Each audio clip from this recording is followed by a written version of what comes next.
ओमित्येकाक्षरं ब्रह्म व्याहरन् मामनुस्मरन् यः प्रयाति त्यजन् देहं स याति परमां गतिम्।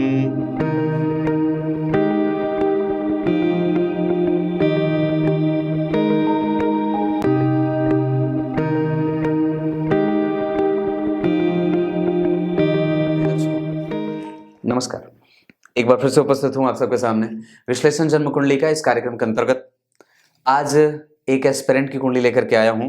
इन्होंने पूछा है कि पिछले 4 साल से स्टेट पीसीएस की तैयारी में लगा हुआ हूं। लोअर पीसीएस और पीसीएस को मिला करके 8 प्रीलिम्स क्लियर हुए हैं, लेकिन मेंस आते आते परिस्थिति प्रतिकूल हो जाती है।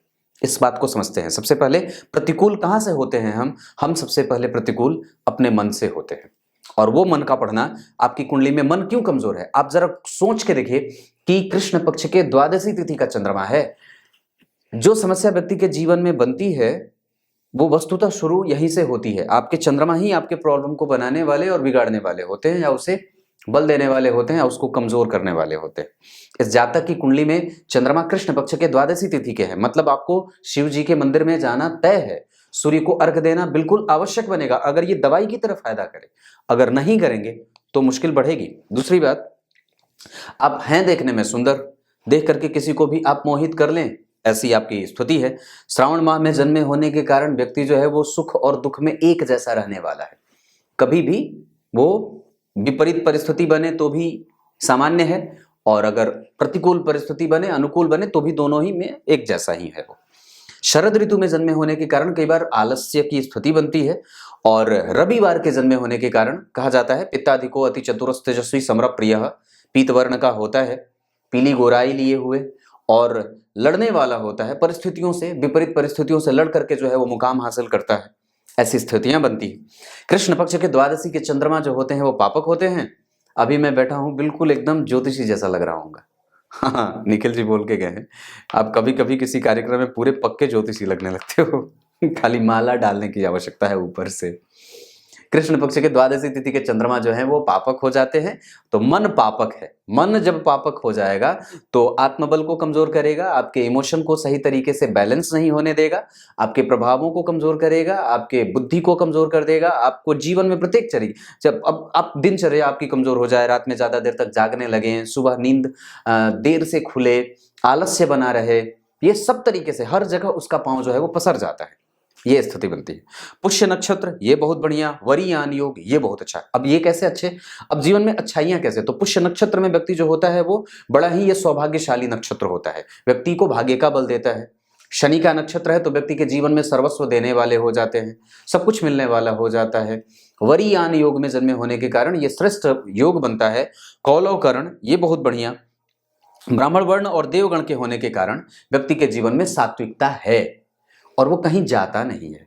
एक बात बड़ी अद्भुत बताता हूं, बड़े ध्यान से समझना। आपके ही घर के सदस्य अगर धर्म के अनुरूप ना चल रहे हों तो बिल्कुल पक्का विरोध कर दो ना। मेरे नाना जी ऐसे ही थे, ऐसे ही थे। और मैंने जहां तक जितनी भी चीजें सीखी हैं वो उनसे ही सीखी है और गुरु जी से सीखी है। 2 ही चीजें, अगर मैंने जीवन में कुछ अच्छा सीखा है, जो जैसे मेरे नाना जी जो थे वो कभी झूठ नहीं बोलते थे, और चाहे सत्य के लिए उनको कुछ भी करना पड़े वो वही बोलते थे जो सत्य होता था हमेशा। तो मेरे हिसाब से मैं कई बार ये बात आप लोगों को भी कहूंगा और इसी चीज के लिए प्रेरणा देने का काम करूंगा कि आप चाहे कुछ भी हो जाए आपके, हाँ ये निश्चित रूप से आपके माता और पिता कभी कभी थोड़े अजीब तरीके का बिहेवियर होता है, पर उनको छोड़ करके अगर बाकी के जितने लोग हैं, अगर हो सके तो उनको भी आप जो है वो, अगर कभी मौका मिले तो जरूर ही 2 दिमाग दे दिया करिए कि ये बात है, ऐसा नहीं होना चाहिए। हमारा धर्म क्या कहता है, हमारे अनुसंधान जो किए गए हैं और जो ऋषि महर्षि की बात है वो कहाँ तक सत्य सिद्ध होती है। कोई जरूरी नहीं कि अगर समाज हमसे गलत करवाने के लिए उद्वेलित करता हो तो हम वही काम करें। तो यहाँ पे आपको भी ये बात होगी, ये कुंडली पे भी बात लगी हो तो, और इससे जनरल मैसेज भी मैंने दिया तो ये बात होती है। अब यहाँ आपकी कुंडली में कमजोरी कहाँ बनी थी, आपने ये बात लिखी है कि मन भी परेशान रहे और व्यक्ति के जीवन में विपरीत स्थितियों का निर्माण भी होता रहे। लग्न स्थिर बना है, ये वृषभ राशि जो होती है वो स्थिर राशि होती है। धीरे धीरे ये वृषभ मतलब बैल, बैल कैसा चौपाया, ये चतुष्पद राशि है। चतुष्पद राशि वाले दिमाग से बड़ी तीव्र चलते हैं, मतलब वो दिमाग कम थोड़ा लगाते हैं कई बार, और पूरा ठेल देते हैं। मतलब अगर आप उनको कहेंगे कि गाड़ी ठेलो तो वो जो है वो पूरा एक ही बार में लगा देंगे। ये उदाहरण सामान्यतः मैं आप लोगों के बीच से ही उठाने का इसलिए प्रयास करता हूं ताकि आप लोग अच्छे से समझ सकें। वो बैलेंस बनाने में थोड़े उनको दिक्कत की स्थिति का सामना करना पड़ता है। ये है मतलब जो चतुष्पद राशियां होती हैं वो कई बार यहां से थोड़ी कम सोचती हैं और वो बल पे ज्यादा भरोसा करती हैं, बल ज्यादा लगाती हैं। लेकिन द्विपद जो राशियां होती हैं जैसे मिथुन राशि, द्विपद जो राशि है वो कई बार दोनों को ही बैलेंस बनाती है। वो सरपट नहीं चलते, तेज नहीं चलते, रुक रुक करके चलते हैं, एक पैर पे चलते हैं, एक तरफ झुक करके चलते हैं। और साथ ही साथ जब द्विपद राशि वाले जो होते हैं वो दिमाग लगाते हैं और बड़े मेधावी होते हैं, मेधा बड़ी होती है उनके पास, उनको बहुत ही परख होती है। तो आपकी कुंडली में ये वृषभ राशि जो है ये चतुष्पद राशि है और चतुष्पद राशि होने के कारण जो स्थिति बनती है, यहाँ के अधिपति जो देखिए यहाँ बैठे हैं पराक्रम भाव में। एक कमजोरी वहां चंद्रमा की कि वो पापक बने थे और दूसरी कमजोरी ये कि यहाँ के अधिपति पराक्रम में जाकर के। लेकिन एक बात है कि आदमी मेहनती बहुत है क्योंकि मंगल यहां से बैठ करके जन्म कुंडली में अपना नीचभंग स्वयं करा रहे हैं 5 और 7 डिग्री के, 6 डिग्री के चंद्रमा और 5 डिग्री के मंगल। ये दोनों ही जो हैं वो लग्नेश के साथ बैठेंगे तो पराक्रमेश के साथ लग्न के अधिपति की स्थिति व्यक्ति को पराक्रमी बनाएगी और साथ ही साथ व्यक्ति को भाग्य का लाभ भी देगी क्योंकि दो शुभ ग्रह के साथ बैठने से यहाँ पे चंद्रमा के साथ मित्रता और इसके साथ भी संभावस्थ होते हैं तो मंगल का बल वहां वृद्धि में जाए। लेकिन वृषभ लग्न की कुंडली के लिए मंगल मारक हो जाते हैं, सप्तम और 12वें के अधिपति। अब इनके 12वें भाव के, अब ध्यान से समझिए कि व्यक्ति को इंतजार क्यों करना पड़ रहा है, हम इस चीज को पहले समझते हैं। तो 12वें के अधिपति होकर के किसका व्यय कर रहे हैं? पराक्रम का। व्यक्ति के जीवन में पराक्रम का व्यय होगा और वही 12वें के अधिपति व्यक्ति के भाग्य के लाभ को भी कई बार व्यक्ति को अपने पितरों का बल मिलता है, आशीर्वाद मिलता है, पूर्वजों का आशीर्वाद प्राप्त होता है, माता पिता का आशीर्वाद प्राप्त होता है। ये मंगल की दृष्टि यहां देगी और व्यक्ति को धर्म पथ पे चलने के लिए अग्रसारित करेगी, डोमिनेटिंग नेचर का बना देगी, झंडा अपने हाथ में लेकर के चलने वाला बना देगी। साथ ही साथ व्यक्ति को बड़े ही सुदृढ़ मानसिकता का बनाएगी लेकिन पराक्रमी बनाएगी। हो सकता है कि चूंकि वो ग्रह नीच का हुआ है तो हालांकि उसका नीचभंग बहुत अच्छे तरीके से हो गया है, लेकिन चूंकि लग्नेश तृतीय भाव में बैठे हैं तो लग्नेश का त्रिक स्थान में जाना, त्रिक भाव में जाना व्यक्ति के जीवन में रोड़े अटकाने का काम करते हैं। तो वो हो रहा है, ये कारण है। इसका मतलब है कि हमें किसकी आराधना करनी होगी? हमें समस्या यहां लग्नेश के तृतीय भाव में जाने का नहीं है। हमारी समस्या यह है कि 12वें भाव के अधिपति जन्म कुंडली में लग्नेश को भी प्रभावित कर रहे हैं और पराक्रमेश को भी प्रभावित कर रहे हैं। हमें बजरंग बली की शरणागति धारण करनी होगी ताकि इनका जो प्रभाव है वो कमजोर ना हो, हमारे पक्ष में वो आ जाए, हमें अपना शत्रु ना माने, हमें अपना मित्र माने। समझ में आ रही होगी बात? ऐसे समझने की बात। मंगल जो है वो पुष्य नक्षत्र में बैठे, चंद्रमा जो है वो पुष्य नक्षत्र में और शुक्र भी पुष्य नक्षत्र में। अब जरा ध्यान से समझिए, तो चंद्रमा भी पुष्य के, मंगल भी पुष्य के और शुक्र भी पुष्य के। इसका मतलब यह होता है कि शनि को अब हमें देखना होगा कि उनकी स्थिति कैसी है, क्योंकि इन तीनों ग्रहों को जो बल मिलेगा वो शनि से ही आता हुआ दिखेगा। और वृषभ लग्न की कुंडली के लिए सबसे ज्यादा जो कारक होते हैं वो शनि ही होते हैं, क्योंकि नवम और दशम के अधिपति होते हैं। ये दोनों भाव जो होते हैं वो बड़े अच्छे बनते हैं, नवम और दशम। और बैठे कहां हैं? तो दशम के अधिपति और नवम के अधिपति होकर के लाभ में बैठे। तो यानी कि भाग्य भाव के अब जरा ध्यान से मेरी तरफ देखिए, तो भाग्य भाव के अधिपति अपने भाव से तृतीयस्थ बैठे, उनके मित्र ने उन्हें देखा है, राहु उनके मित्र, और अपने शत्रु की राशि में बैठे हैं जहां के अधिपति गुरु उस भाव से केंद्र में। यानी कि ये इतने बुरे भी नहीं है जितना हम इन्हें सोच रहे हैं, क्योंकि यहाँ के अधिपति स्वग्रही होकर के बैठे हैं तो वो रैंडमली दे ही देंगे। मतलब ये स्थिति भी बनती है कि हमें वो चीज मिल जाएगी, हमें इस पे भरोसा रखना होगा। पर वो कितने बलवान है वो तो बाद में बताऊंगा, उनके पास बल कितना है। तो आपकी कुंडली में भाग्य भाव के अधिपति और भाग्य भाव पर राहु की दृष्टि मित्रवत पड़ेगी। इसका मतलब है कि व्यक्ति जो है वो धार्मिक है, और कई बार कि उसके ऊपर मंगल की भी दृष्टि पड़ रही है, जो इस कुंडली के 12वें के अधिपति थोड़े से असंकोच की स्थिति या थोड़े से संकोच की स्थिति भी बनेगी। हालांकि उच्च स्थिति पड़ेगी मंगल की, राहु की मित्र की दृष्टि पड़ेगी। यहाँ इस धर्म का भाव में जो कारक ग्रह होता है वो जन्म कुंडली में स्वग्रही है। इसका मतलब है कि व्यक्ति जो है वो अध्यात्म में, व्यक्ति चिंतन में, व्यक्ति स्वप्न में, व्यक्ति ज्योतिषी में, व्यक्ति धर्म और अध्यात्म के क्षेत्र में भरोसा करने वाला है और उस पे उसकी अनुरक्ति है। ये बात भी क्योंकि ये बात तय होती है इस पे कि आपके जीवन में धर्म कितना शामिल है। आपके जीवन में अगर धर्म शामिल रहेगा तो निस्संदेह आप कभी भी उद्वेगी नहीं होंगे। और निस्संदेह आप, जैसे होता क्या है, मैंने एक बात देखी है कि जब व्यक्ति के पास धन आए तो उद्वेग भी आता है, और धन जब आए ना तो समझ लेना चाहिए कि आप अब बिगड़ने वाले भी हो। और धन जो आए ना तो विकृति भी बड़ी होती है, बुद्धि भी बड़ी बिगड़ती है। अब मैंने तो सामने से देखी है, ये बात सामने से देखी है। अगर धन आए, दान की स्थिति बने कि दान देना है, अगर धन आ रहा है और धर्म के पीछे लगाना है, अगर धन आए और अच्छे अच्छे विचारों में और अच्छी अच्छी जगहों पे आप मदद के लिए पैसे दे रहे हैं, चाहे जितना भी दें, तो समझ लेने की बात है कि धन टिकने वाला है। लेकिन अगर जो धन आए और मद लेकर के आए, या फिर ये आए कि नहीं अब तो मैं किसी को देखूंगा ही नहीं, किसी से बात भी नहीं करूंगा, किसी से मुझे कोई आवश्यकता क्या है, मैं तो अब बड़ा हो गया, मैं तो ये हो गया, मैं तो ना ना ना ना ना, नहीं, वो टिकने वाला नहीं है। धन आए तो आपको बोलेगा अब तो मैं मुखिया भी बन जाऊंगा, पार्षद भी बन जाऊंगा, ये भी बन जाऊंगा, प्रधानमंत्री बन जाऊंगा। तो वो स्वप्न है। इसका मतलब है कि वो धन आया है और जल्दी ही जाएगा, या फिर उसकी गति वो नहीं रहने वाली है जो आप सोच रहे हो। मेरी बुद्धि बड़ी अच्छी है कि मतलब कम से कम धर्म में मेरी बुद्धि लगी रहती है, ये भाव जागृत हो। ऐसा गोविंद का बड़ा कृपा होता है, जिस व्यक्ति के ऊपर राधे रानी की कृपा होती है वही ऐसे विचारों को रखने वाला होता है। तो धन आए तो उसको कम से कम दान दिया करिए, जितना ज्यादा हो सके, अधिक संख्या में, मात्रा में धन को दान में लगाना चाहिए। तो इस व्यक्ति के पास धर्म भी है और वो ऐसी स्थिति में है, वो समाज के लिए, देश के लिए, अपने आसपास के छोटे मोटे लोगों के लिए, जो गरीब वर्ग के लोग हैं, समाज के जो कमजोर वर्ग हैं, उनके लिए व्यक्ति का जीवन समर्पित हो सकता है। क्लियर हो रही है बात? तो ये भी व्यक्ति है, चलो ठीक है कि धर्म है तो इस वजह से कुछ धर्म का लाभ भी मिल जाएगा, पितरों का आशीर्वाद भी मिल जाएगा। किसी ने पूछा था कि आपने इनके बारे में, पितर के बारे में कैसे बताया? ये पितरों का भाव होता है, पूर्वजों का ये है। तो ये बात, बुध पंचम भाव के अधिपति पंचम भाव में राहु के साथ, और यहाँ पे डिग्री जो है वो 8 और 14 डिग्री के, बिल्कुल ठीक है, कमजोर नहीं है। व्यक्ति कुशाग्र बुद्धि का होगा क्योंकि शनि देख रहे हैं, तो उसको तकनीक का ज्ञान भी होगा और वो साथ ही साथ नौकरी वगैरह के क्षेत्र में लाभ भी होगा। लेकिन एक कमजोरी मैं जो देख रहा हूं, जिसने व्यक्ति को परेशान किया है, कि भाग्य भाव और दशम स्थान के अधिपति जो करियर भाव के अधिपति हैं, उस भाव के अधिपति नीचा विलासी हो रहे हैं। ये ठीक नहीं है।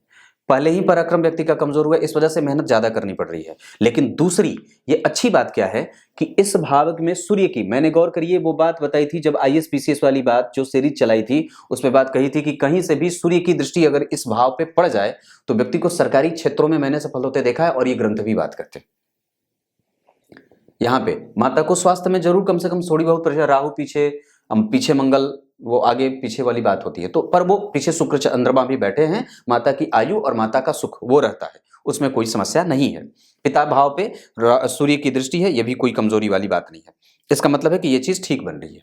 इसका मतलब ये मैं देख रहा हूं कि हाँ, व्यक्ति की कुंडली में योग बना है। अब उस चीज को सिद्ध करते हैं दशमांश में, गुरु और मंगल का मित्रवत होकर के बैठना, चंद्रमा का उच्च का होकर के ये बैठना, स्वग्रही शनि का बैठना, मित्रवत सूर्य का बैठना, बुध का यहां से बैठ करके जन्म कुंडली में चतुर्थ स्थान में बैठ करके दशम को देखना, राहु का व्यक्ति को मेहनती बनाना, यहाँ पे शुक्र नीच के हो रहे हैं, इस वजह से देर हो रही है यहाँ नीचे, और यहाँ पे गुरु मंगल और चंद्रमा का बैठना, यश मिलेगा जरूर। सूर्य यहाँ पे नीच के हो रहे हैं, लेकिन उनका नीच भंग शनि कर दे रहे हैं। इसका मतलब है कि व्यक्ति के जीवन में जो ये स्थिति बन रही है वो 2028 से पहले तक, अभी आप 1996 के हैं, इसका मतलब है कि आपके पास योग है, आराम से लगे रहिए। क्योंकि आपकी कुंडली में, आपके दिमाग में जैसे ही ये बात बनती है, आपको ये बात याद रखने की है कि कुंडली में कितने पक्ष बल मजबूत हैं। दशम स्थान के अधिपति स्वग्रही, जो इस कुंडली का कारक ग्रह है, वो यहां भी जन्म कुंडली में मित्रवत होकर के बैठा है। गौर करिए, तात्कालिक मित्रता में मित्रवत है, नीचा विलासी है, इस वजह से देर कर रहा है। लेकिन उस पे बुध की दृष्टि है, जो कि पंचम के अधिपति हैं, भद्रयोग लग रहा है कुंडली में। व्यक्ति यश, कुल कीर्ति और कुल का नाम रोशन करने वाला, अपने बल पर समस्त प्रकार की ऊर्जाओं का लाभ उठाने वाला और सर्वश्रेष्ठ ज्ञानी माना जाता है। और उसकी याददाश्त क्षमता, चीजों पे पकड़, अनुभव का मालिक और कुशाग्र बुद्धि का होता है। टाइम पे उसको वो चीज बिल्कुल याद आ जाती है। अगर ऐसी स्थिति बनती हो कि व्यक्ति परमानेंट एक जैसा नहीं रहता है, एक जैसी स्थिति नहीं होती है, कई बार आप लगातार एक साथ काम नहीं कर सकते या नहीं कर पाते, या दिमाग भटक जाता है, दिशाओं में जो है वो भ्रमित होता है, तो निसंदेह आपको गणेश जी के मंत्रों का जप कर लेना चाहिए। हनुमान चालीसा का पाठ प्रत्येक दिन 3 बार अवश्य करिए। आपकी कुंडली में आगे बढ़ता हूं। ये पहला सवाल था। कुंडली में एसडीएम बनने के योग हैं। हाँ, एसडीएम तो मुझे नहीं पता कि बनने का योग होता है कि नहीं होता, पर हाँ इतनी बात जरूर कहूंगा कि आपकी कुंडली में सरकारी नौकरी के प्रबल योग देख रहा हूं। वो कमजोरी भी मैंने बताई, मंगल के कारण देर हो रहा है। देर यहां पे क्योंकि शुक्र यहां नीच के हो जा रहे हैं, इस कारण से। नवमांश कुंडली में 3 भावों का खाली होना और मेष का नवांश बनना, मेष का दशमांश बनना, ये एक तरीके से आपके पक्ष के लिए अच्छा है। लग्न के अधिपति यहां चंद्रमा की राशि में, यहां पे वही शुक्र जो है वो नीच के हो जा रहे हैं। इस कारण से भी देवी दुर्गा की उपासना और अपने व्यक्तित्व को और भी ज्यादा बेहतर बनाने का प्रयास करना चाहिए। जितना ज्यादा हो सके अपने आप को एक्टिव करिए, शांत मत रहिए, मोडेस्ट, अपने आप को विनम्र बनाइए। जितना ज्यादा हो सके सोबर बनाइए, एकदम शांत रहिए। जितना ज्यादा हो सके अपने दिमाग को एक्टिव रखिए, शरीर को शांत रखिए। और शुक्र है तो नीच का है, वो पद धीरे धीरे ही दे, लेकिन दे दे, क्योंकि शनि की दृष्टि पड़ रही है। मित्र की दृष्टि से देख रहे हैं, 7वीं दृष्टि से बुध को देख रहे हैं और 10वीं दृष्टि से यहां गुरु को भी देख रहे हैं, तो लाभ भी देंगे। वो गुरुत्व के प्रभाव को कमजोर कर रहे हैं, क्योंकि गुरुता जो है वो गंभीर होती है। गंभीर, गुरु का मतलब गंभीर होना। वो गंभीर होके बैठे तो हैं, लेकिन शनि की दृष्टि उनको और भी ज्यादा धीमी कर दे रही है। ऐसी स्थिति में व्यक्ति के जीवन में, और प्रतियोगिता भाव के अधिपति शुक्र बनते हैं, इस कुंडली में वो बहुत अच्छे नहीं होते। वृषभ लग्न की कुंडली के लिए शुक्र लग्ने सो करके भी बहुत अच्छे नहीं होते, इस कारण से कि जन्म कुंडली में पराक्रम भाव के अधिपति होकर के चंद्रमा के साथ बैठे हैं। चंद्रमा के साथ शुक्र का बैठना यहां व्यक्ति के दाम्पत्य को, व्यक्ति के बुद्धि को, व्यक्ति के पराक्रम को, व्यक्ति के प्रभाव को विकसित करने की गति मिल रही है। देने की स्थिति कम है। आप समाज में दीजिए मत पैसे, क्योंकि मंगल की यहां दृष्टि पड़ रही है और यहाँ के अधिपति मंगल के साथ अगर संबंध बनाएंगे, और मंगल जो है वो जन्म कुंडली में नीच के होकर के बैठे हैं, प्रथम दृष्टया तो वो नीच के ही है, इस वजह से आप दे तो देंगे पर निकालने में दिक्कत बहुत ज्यादा होगी। ये बात मैं बोल दे रहा हूं। ये इतनी स्थिति। साथ में अगर एक बात और बता दूं, आपने लिखा है शेयर बाजार लाभकारी हो सकता है, चंद्रमा कमजोर है, लाभ होगा पर रैंडम होगा, वो बहुत ज्यादा परमानेंट नहीं है, क्योंकि यहाँ पे शनि राहु केतु का संपर्क है। इस वजह से लाभ जरूर हुआ है और हुआ भी होगा, क्योंकि वो स्थिति बनती है। यहाँ पे राहु और बुध का संबंध है ना, बुध उच्च के बैठे हैं। शेयर सट्टेबाजी में, लॉटरी में बड़ी लाभ मिलती है, क्योंकि यहाँ भी गुरु स्वग्रही, यहां से भी रैंडम धन मिला अचानक, यहां भी वो योग बन रहा है, भाग्येश बैठा है, खराब तो नहीं होने देगा। यहां बुध की स्थिति भी बन रही है। 4-5 तरीके से ये आपकी कुंडली में स्थिति बनती है, पर वो उसमें भविष्य सेटल नहीं है। मैं उसको भविष्य के लिए वो चीज नहीं आजमाने को कहूंगा। अगर ऑप्शन के तौर पे कुछ देखना चाहते हैं तो शिक्षकीय योग आपकी कुंडली में बन रहा है। आप पढ़ा सकते हैं, खुद की कोचिंग खोल सकते हैं, जिसके लिए आपके पास धन भी है, क्योंकि चंद्रमा उच्च के यहाँ पे बैठे हैं। काम में धन लगाने के लिए है। शुक्र भी वहां बैठे हैं स्वग्रही, और उच्च के चंद्रमा भी है। काम से धन भी मिलेगा, जिस क्षेत्र में भी आप काम करेंगे उसका सुख है। और यहां बुध ये बता रहे हैं कि व्यक्ति जो काम करेगा, जो भी कार्य क्षेत्र में, जिस भी क्षेत्र में आप काम करेंगे, उसमें आपको सुकून भी मिलेगा, क्योंकि शुभ ग्रह की राशि है, शुभ ग्रह बैठे हैं। क्लियर हो रही है चीजें? थोड़ी मशक्कत होगी, क्योंकि त्रिक भाव के अधिपति हैं, इस कारण से, क्योंकि छठे के अधिपति हैं, इस वजह से। लेकिन यहाँ पे छठे भाव के अधिपति दशम में जा रहे हैं, यहाँ का अधिपति उच्च का है, नौकरी पक्की लगेगी। आप बस लगे रहो। ये बुध की दशा है, इसी दशा में लग जाएगी, पर ये दशा अभी जो है वो 2028 तक लगेगी। अगला सवाल, शादी और जीवन साथी के विषय पर थोड़ा सा प्रकाश कीजिएगा। मैंने 5 कैरेट का चंद्र मोती बनवाया था और 2 महीने पहना, लेकिन बाद में निकाल दिया। कोई दिक्कत नहीं है। मैं समझता हूं कि इस कुंडली के लिए अगर बुध की दशा चल रही है और शनि नवमांश कुंडली में उच्च के हो जा रहे हैं, आप शनि का रत्न नीली भी पहन सकते हैं, क्योंकि इस कुंडली में वो भाग्य को बल देंगे। और साथ ही साथ आप बुध का रत्न पन्ना भी पहन सकते हैं, क्योंकि नवमांश कुंडली में भी वो यहां बैठे हैं, यहां नीच के हो रहे हैं। इस वजह से इन दोनों में कि शनि और बुध किसका रत्न धारण करा जाए, तो आपको शनि का रत्न ज्यादा लाभ करेगा। नीली, लेकिन नीली बुध की दशा है तो आप बुध का रत्न भी पहन सकते हैं, आगे के हमेशा के लिए शनि का रत्न नीली भी पहन सकते हैं। अगला सवाल, मानसिक अशांति का कारण बता दिया। चंद्रमा, शिव की पूजा, सूर्य को अर्घ, हनुमान चालीसा का पाठ, प्रत्येक दिन मंदिर का दर्शन, भागवत महापुराण का 1 अध्याय प्रत्येक दिन, अगर ना हो सके तो 1 पेज कम से कम दिन की शुरुआत उससे करिए। रात को सोते समय जितने भी विद्यार्थी गण हैं, उन लोगों को गीता जी का अवश्य पाठ करना चाहिए। मैं भी करता हूं। दिन की शुरुआत 3 चीजों से, श्रीमद् भागवत गीता, भागवत महापुराण और दुर्गा सप्तशती। ये जरूर जीवन में शामिल करिए। अगर आप इसको शामिल कर लेंगे तो आपको निस्संदेह कोई हटा नहीं सकता और आपकी गद्दी हमेशा बरकरार रहेगी, क्योंकि भगवत प्राप्ति होती रहेगी। भगवत आपके, उनके चरणों में आपका मन लगा रहेगा और दिन की शुरुआत भी अच्छी हो जाएगी। ये जरूर किया करिए। ये सामान्य सा उपाय है सफल होने का। मैं तो सफल नहीं मानता खुद को, क्योंकि वो बात है, लेकिन आपको ये करना चाहिए। देखिए इन्होंने क्या बात लिखी है, बताता हूं, क्योंकि ये बात मैं बोल सकता हूं सामने से। एक साल एक लड़की के रिलेशनशिप में आया, एक 5-5 साल तक रिलेशन में रहा, और मेंस थोड़े दिन पहले ही उनसे, मेंस के एग्जाम के ठीक एक दिन पहले ही उनसे, थोड़े दिन पहले ही उनसे ब्रेकअप कर दिया। मैंने कहा कि इसकी वजह से मेरी एग्जाम अच्छी नहीं हो पाएगी, एक बार एग्जाम हो जाए उसके बाद आराम से बात करेंगे, लेकिन उसको कोई फर्क नहीं पड़ा। ऐसी भी गलतियां लोग आजकल के करते हैं। इस वजह से ही मैं सामने से पढ़ रहा हूँ, कुछ लोगों को अच्छा नहीं लगेगा, पर क्षमा चाहता हूँ। मुझे इससे पहले भी उसमें खराब स्वभाव का अनुभव हो चुका था।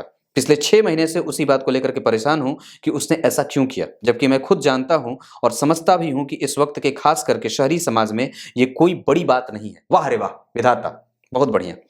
फिर भी ये बात मुझे 6 महीने के बावजूद परेशान कर रही है। क्या इसके पीछे पापाग्रह काम कर रहे थे? एक बात को आप भूलकर आगे बढ़ना चाहते हो, जबकि नहीं हो पा रहा। आप जिसको भूलना चाहते हैं वो उसको भूल नहीं पा रहे हैं। इसके पीछे भी हमारा इमोशन ही जुड़ा होता है। अब एक बात, मैंने जो ये काम अभी किया है, इनके सवाल आपके सामने ऐसे पढ़ के बताए हैं, ये निस्संदेह कुछ लोगों को बुरा लगेगा, पर ये बात इसलिए भी बनती है कि हमारा समाज जा कहाँ रहा है। आप गए हैं आईएएस और आईपीएस की तैयारी करने, तो फिर ये कौन सी तैयारी चल रही है? ये कौन सी तैयारी है? एक व्यक्ति ने मुझे कहा, आंध्रा की नहीं, केरल की कुंडली आई थी, माता जी थी। छोटे छोटे इसलिए बता देता हूं ताकि आप लोग कुछ उसे सीख सको, क्योंकि क्या हो रहा है, आप लोगों के पास तो बड़े कम आते हैं, मेरे पास तो बड़े ज्यादा है। बेटी को भेजा था दिल्ली इंटीरियर डेकोरेशन का या पता नहीं कुछ कोर्स कराने, और वहां पे वो किसी के साथ चक्कर में पड़ गई। अब वो मुझे ही भूल गई है। मैं अकेली माता हूं, मेरे जो पति हैं उनकी फौज में थे, वो मृत्यु को प्राप्त हो गए। अब वो तो ना तो मुझे फोन करती है और ना वो तो मशगूल है अपने जीवन में। ऐसे भी लोग हैं। अब पता नहीं वो कौन सी तैयारी है, सोच के देखो। आजकल के जो भौतिकवादी लोग हैं यही करवाते हैं। मैं उसका विरोध नहीं कर रहा, और मुझे उसका कोई हक भी नहीं है कि किसी को इस मामले में मैं हस्तक्षेप करूं, पर यह है, और उससे आपके परिवार वालों को तकलीफ होती है, और खुद आप भी तो परेशान होते हैं, क्योंकि ये इन्होंने अनुभव दे दिया मुझे, और ऐसे अनुभव मुझे रोज प्राप्त होते हैं। ये रिफ्रेशमेंट वाली जो बात होती है ना, कि दिमाग को थोड़ा रिलैक्स मिले, अगर रिलैक्स मिलने की बात है तो गीता अध्याय पढ़ लो, कम से कम उससे बच जाएंगे आप। और ये रिलैक्सेशन वाली बात नहीं है, ये दरअसल आपको कमजोर करने की बात है। उससे आप नित्य प्रतिदिन कमजोर होते हैं, हड्डी का रोग होता है, क्योंकि जब संपर्क होता है तो हमारे दिमाग में कई तरीके का भ्रम भी पैदा होता है। तो कम से कम तो ये नहीं करना चाहिए, और जितना ज्यादा हो सके इन सब चीजों से दूरी रहिए। तैयारी करने गए हैं तो उसकी तैयारी करिए, किसी दूसरी चीज की तैयारी ना करिए। तो ये बात बनती है, वो इसलिए है क्योंकि आपका चंद्रमा कमजोर है, और वो निर्णय लेने में कमजोर करता है। और दूसरी खास बात यह है कि ये बुध जो है वो राहु के साथ बैठे थे, और दरअसल आपकी कुंडली में गुरु अष्टम में बैठा था, और दरअसल आपकी कुंडली में सूर्य केंद्र में बैठे थे। इस वजह से आप बच गए। ये निर्णय किसने दिया श्रीमान, सोच के देखो। गुरु यहां स्वग्रही होकर के सूर्य यहां स्वग्रही। मैंने जो बात हर बार कही है कि किसी भी व्यक्ति की कुंडली में जब गुरु और सूर्य अच्छे ना हो तो उस पर भरोसा थोड़ा कम करना चाहिए। इनकी कुंडली में दोनों अच्छे थे, कम से कम बचा तो लिए। आपको बिल्कुल बहुत अच्छा किया, बहुत अच्छी बात है कि कम से कम बच गए। आपको आपके गलती का एहसास अभी तक हो रहा है, बहुत अच्छी बात है कि कम से कम आपने वो काम किया। क्योंकि इसका एहसास इसलिए हो गया क्योंकि आपकी कुंडली में गुरु बढ़िया थे स्वग्रही, और सूर्य स्वग्रही थे, जिसने आपको समय रहते बचाने का काम किया। अब आपको टोटल आपका फोकस जो है, आपका कंसंट्रेशन आपके टेबल पे ही होना चाहिए। इधर उधर मत देखिए, नहीं तो फिर भटक जाएंगे। और बुध की दशा 2028 तक की दशा आपके लिए बड़ी अच्छी है। अगर इसमें आप इस्तेमाल करना चाहते हैं खुद को तो संपूर्ण लगा दीजिए। निस्संदेह मैं आपको एक मंत्र भेज दूंगा, उस मंत्र का जप आपको लाभ देगा। दशाओं में शुक्र षडबल में बलवान हो जा रहे हैं, फिर से भी वो कमजोर होने के साथ साथ भी यहाँ पे भी अच्छे बन रहे हैं, यहाँ उच्च के हो जा रहे हैं, कर्म के लिए वो सपोर्टिव हैं। यहाँ पे भी उच्च के शनि आपको यहाँ भी दे रहे हैं। एक बात और बताता हूं, जन्म कुंडली में यहाँ के अधिपति शुक्र बनते हैं और यहाँ के अधिपति शनि बनते हैं। इन दोनों का संबंध देखिए, शनि यहाँ बैठे हैं जो कि शुक्र की उच्च की राशि है, और शुक्र यहाँ बैठे हैं जो कि चंद्रमा की राशि है। दोनों एक दूसरे से नवम पंचम के संबंध में। तो ये एक अच्छी बात है जब छठे स्थान के अधिपति और दशम स्थान के अधिपति एक दूसरे से नवम पंचम में जाए, यानी कि नौकरी के योग बनते हैं। दूसरी बात कि जन्म कुंडली में चतुर्थ स्थान के अधिपति स्वग्रही, उस पे गुरु की दृष्टि, ये भी अच्छी बात है। निस्संदेह आपको आगे बढ़ना चाहिए और बिना किसी तामझाम के आपके जीवन का सर्वस्व मिलने वाला है। मैंने आपके सवाल का उत्तर दिया और बिल्कुल आपकी कुंडली में संपूर्ण सुख भी यहां है। उस पे शनि की दृष्टि है, इस वजह से थोड़ा विलंब हो सकता है। लग्नेश पराक्रम में है, इस वजह से थोड़ी सी मशक्कत बन सकती है, बाकी परेशानी वाली कोई बात नहीं। यहां पे इतनी सारी चीजें मैंने बताई। इस कुंडली में सबसे कमजोरी वाली बात क्या है, मतलब कौन सा ग्रह जो है वो सबसे ज्यादा आपको सपोर्ट कर सकता है? आपकी कुंडली में शुक्र बढ़िया है, लग्नेश अच्छे हैं षडबल में, और साथ ही साथ इस कुंडली में सूर्य, चंद्रमा, मंगल, बुध और शुक्र ये सब आपके साथ है। मतलब आपकी कुंडली में सूर्य यानी कि सुख, चंद्रमा यानी कि पराक्रम का फल, मंगल जो कि आपकी कुंडली में आपके रोजगार के या फिर आपके प्रतिबिंब का काम करेंगे, आपके दाम्पत्य का फल, आपके प्रत्येक चीजों में जो आपके कलीग वगैरह हैं इनका लाभ। साथ ही साथ जन्म कुंडली में बुध जो आपकी कुंडली की मेधा है वह बहुत पवित्र है, बुद्धि है, विकसित है, व्यक्ति के जीवन में जो चीजें मिलती हैं जो वो ग्रास्प करता है वो बहुत अच्छी है। बुध अच्छे, गुरु थोड़े कमजोर हैं, थोड़े नहीं वो हैं कमजोर। मतलब अब एक बात और है कि जो गुरु होते हैं वो व्यक्ति को गांभीर्य देते हैं, और देवगुरु बृहस्पति की स्थिति अगर कुंडली में कमजोर रहेगी या षडबल में वो कमजोर रहेंगे, इसका मतलब है कि हमारे अंदर धार्मिकता और बौद्धिकता का प्रसार थोड़ा कम हो रहा है। हम ये चीज नहीं पहचान पा रहे हैं कि हमारे लिए क्या अच्छी बात है और क्या बुरी बात है। मतलब मैं इस चीज को कैसे जज करूंगा कि मेरे लिए ये जहर है या फिर अमृत है, विष है या अमृत। ये ज्ञान जो देते हैं वो गुरु देते हैं, अच्छा या बुरा, और वो आपकी कुंडली में कमजोर है। इसका मतलब ये बनता है कि आपको अपने अंदर इस चीज को प्रसारित करने की आवश्यकता है कि मैं इस बात को तय कर सकूं कि मेरे जीवन के लिए अच्छा क्या है और मेरे जीवन के लिए बुरा क्या है। आपके जीवन में ये कम है, बात समझ में आ रही होगी। मतलब ये ग्रह, अब दशाओं में अगर बात करता हूं तो सूर्य, चंद्रमा आपकी कुंडली में जिस डिग्री पे बैठे हैं, जैसे सूर्य बैठे हैं सूर्य बैठे हैं 22 डिग्री और चंद्रमा भी बैठे हैं 6 डिग्री के। अब ये दोनों ग्रह जन्म कुंडली में, नवांश कुंडली में अगर देखता हूं तो नवांश कुंडली में भी ये सूर्य जो है वो नीच के हो जा रहे हैं और चंद्रमा भी सिंह राशि का निर्माण कर रहे हैं, वृद्ध अवस्था के होंगे ये दोनों ग्रह। अब एक बात देखिए, सूर्य वृद्ध और चंद्रमा भी वृद्ध, इसका मतलब ये निकलता है कि ये दोनों ही ग्रह अनुभव हैं, अनुभव रखने वाले हैं, लेकिन कुछ न कुछ इनमें कमजोरी है। या तो व्यक्ति अपने संपूर्ण आत्मबल का, या तो संपूर्ण इमोशन का, या संपूर्ण भावनाओं का सीधा प्रसार नहीं कर पा रहा है। जहां पे बैलेंस बनाने की आवश्यकता होती है, जहां दिमाग से सोचना होता है वहां दिल से सोचता है, जहां दिल से सोचना होता है वहां दिमाग से सोचता है। ये पहली बात। और ये बल हो जाएगा, मैं जो मंत्र दूंगा आप उसको जपने लगेंगे, आपका काम बन जाएगा।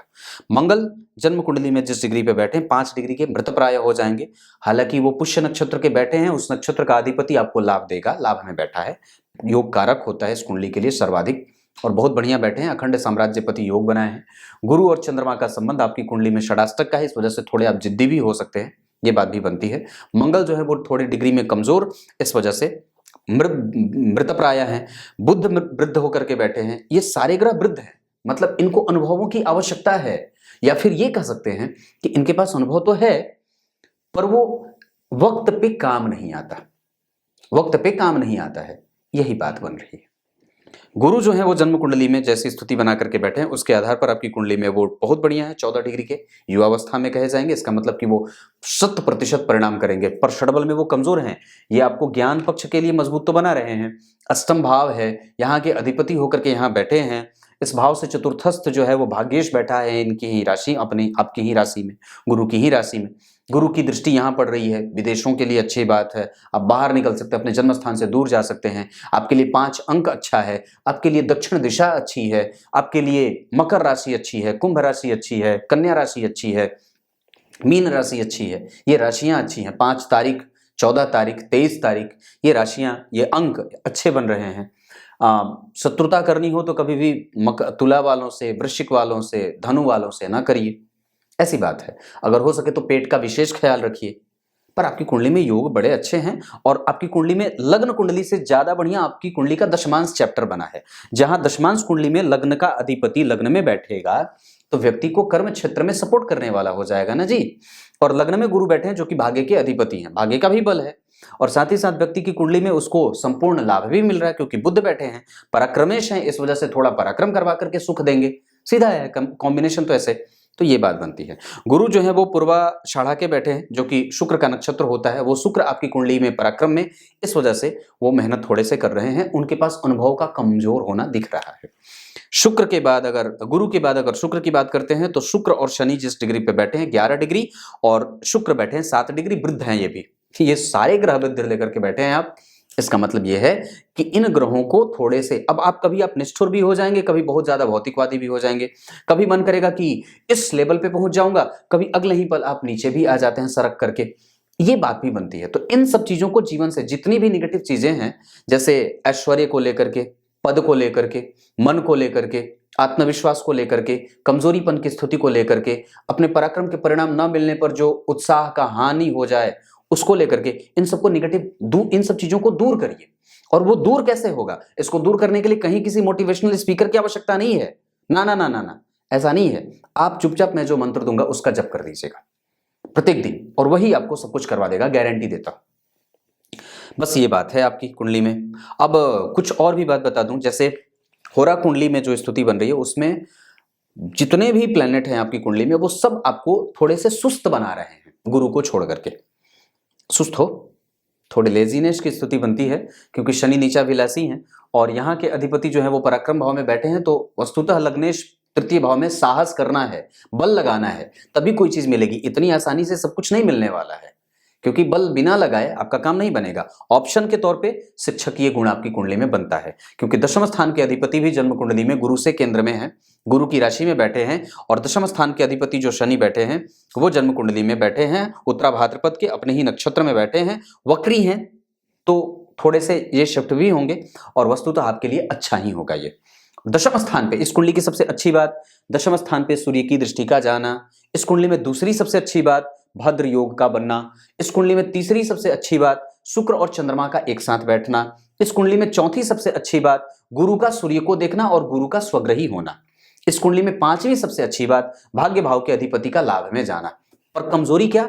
लाभ भाग्य भाव के अधिपति का नीच की राशि की तरफ बढ़ना। उनका अंक कट जा रहा है, उनका अंक कट जाए या फिर वो संपूर्ण नहीं होते, उनको दोष लग जाता है, सदोष हो जाएंगे। वो दोष के साथ उनकी स्थिति बनेगी, मतलब वो उतने एक्टिव नहीं है। मैं जल्दी जल्दी तो नहीं बोल रहा हूं ना, उतने एक्टिव नहीं है जितने उनको होने की आवश्यकता इस कुंडली में बनती है, क्योंकि वो भाग्येश हैं, दशम भाव का अधिपति है, उसको बलवान होना जरूरी ही है। पर वो वृद्ध होकर के बैठा है। अधिकतर ग्रह आपकी कुंडली में वृद्ध होकर के बैठे हैं, पर इसका मतलब ये भी नहीं कि वो परिणाम शून्य है, ऐसा नहीं है। वो थोड़े कम दे रहे हैं, वो देर से दे रहे हैं। आप अगर अपनी कुंडली में खाली लग्नेश को बल दे देंगे, देवी दुर्गा की उपासना करने लगेंगे, देवी दुर्गा को जल, सूर्य को जल देने लगेंगे, तो भी आपका काम बन जाएगा।